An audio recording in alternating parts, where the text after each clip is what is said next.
बिस्मिल्लाहिर्रहमानिर्रहीम इय्याका नअबुदु व इय्याका नस्तईन। मेरे पाकिस्तानियों, आज IMF के डेलीगेशन से मैंने मीटिंग की और मेरी टीम ने, और इस मीटिंग का मकसद जिस तरह सबको अंदाज़ा होगा, वो मीटिंग का मकसद ये था कि IMF एक 9 महीने के लिए एक प्रोग्राम लेके आ रहा है जिसको स्टैंड बाय एग्रीमेंट कहते हैं। ये क्यों लेके आ रहा है?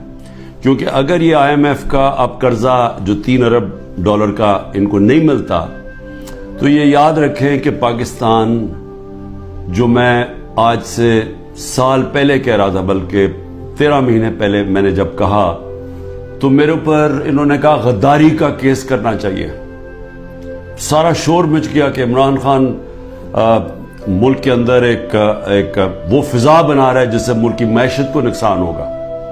मैं ये कह रहा था कि जिस तरह ये हुकूमत जा रही है, पाकिस्तान को डिफॉल्ट का खदशा है। डिफॉल्ट का पहले मतलब समझ ले क्या है। डिफॉल्ट का मतलब ये है कि अगर इनकी अभी पिछले महीने 38% महंगाई थी, पाकिस्तान की तारीख की सबसे ज्यादा है, तो अगर पाकिस्तान डिफॉल्ट कर जाता है, यानी अपने कर्जे वापस नहीं कर सकता, तो ये इससे दुगनी हो जाएगी, ये 60% पे पहुंच जाएगी। बल्कि ये वो जिसको कहते हैं हाइपर इन्फ्लेशन, कि वो आएगी महंगाई पाकिस्तान में कि लोग, यानी एक डबल रोटी लेने के लिए नोटों की थदियां ले जानी पड़ेंगी, यानी जिसको हाइपर इन्फ्लेशन कहते हैं। उससे कमजोर तो बिल्कुल ही पिस जाता है ना।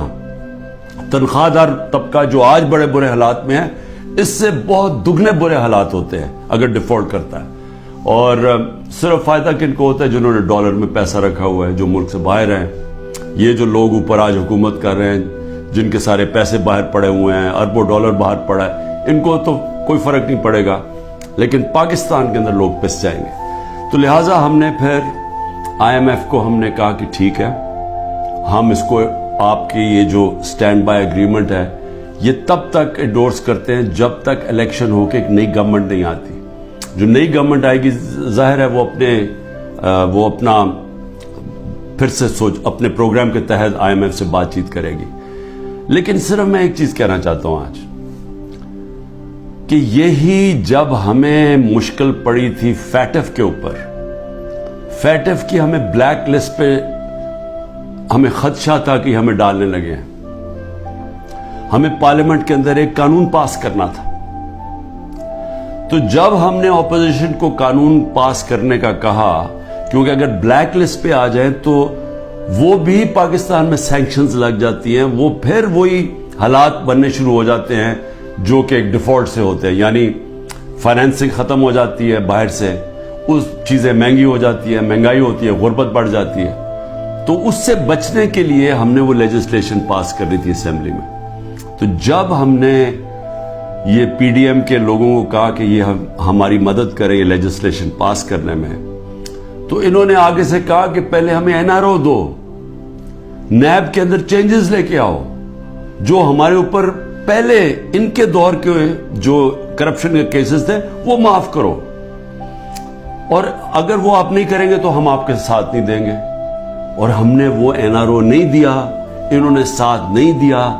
इसके बावजूद हमने फिर वो, अल्लाह का करम है कि हम वो लेजिस्लेशन पास कर गए, और आज जो फैट से निकले हैं वो बहुत बड़ी चीज थी, वो जो हमने कानून पास किया था। तो मैं सिर्फ ये कहना चाहता हूं कि आपको सिर्फ फर्क पता चल जाना चाहिए कि ये वो लोग थे जो अपनी करप्शन के लिए हमें ब्लैकमेल कर रहे थे, करप्शन बचाने के लिए। आज ये हालात हैं जब हम इनकी मदद कर रहे हैं, क्योंकि हम IMF को क्यों चाहिए कि हमारी मदद क्यों चाहिए? उन्हें पता है कि आगे केयरटेकर गवर्नमेंट आ रही है, इलेक्शन जब आएंगे केयरटेकर गवर्नमेंट ये नहीं कर सकती, तो उनको चाहिए कि सारी पार्टीज का कंसेंसस चाहिए। हम सिर्फ मदद पाकिस्तान के लिए कर रहे हैं, जबकि 10,000 हमारे कारकुन जेलों में। आज जो हमारी इकोनॉमिक टीम थी वो सारी अंडरग्राउंड है, उनको इकट्ठा किया, जूम के ऊपर लिया। मेरे ऊपर 180 केसेस बन चुके हैं।